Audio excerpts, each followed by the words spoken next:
È corsa al tampone per avere il Green Pass ed è assalto alle farmacie. Già in tempi non sospetti, parliamo della prima introduzione del Green Pass e del suo obbligo per l'accesso a cinema, ristoranti, palestre e via dicendo, le farmacie hanno avuto il loro gran da fare a gestire la richiesta. Con l'entrata in vigore dal 15 di ottobre, venerdì della prossima settimana, dell'obbligatorietà del Green Pass in tutti i luoghi di lavoro, la richiesta è aumentata a dismisura con 30-40 prenotazioni al giorno. C'è un grande assalto tra telefonate, persone che vengono direttamente in farmacia e che chiedono dei tamponi oppure ci chiedono dove li fanno. Prenotazioni, soprattutto lunedì, mercoledì, venerdì mattina, devo dire che rimangono le fasce orarie più quotate, più richieste per ovvie ragioni lavorative. Le farmacie si sono attrezzate con gazebo esterni o recuperando spazi all'interno o anche a scapito del tempo personale nei giorni di chiusura. La gente vorrebbe prenotarsi fino al 31 dicembre già adesso, proprio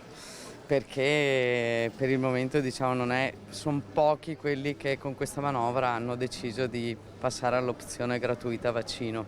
Chi ha aperto da poco in una nuova sede si sta attrezzando e per il momento offre i tamponi salivali anche se non consentono di ottenere il sospirato Green Pass, ma la richiesta è tale che ci si sta attrezzando. Dalla settimana prossima partiremo col fare i tamponi direttamente qui in farmacia su prenotazione. Avete praticamente già l'agenda piena. Quasi, direi proprio di sì, perché c'è veramente una fortissima richiesta.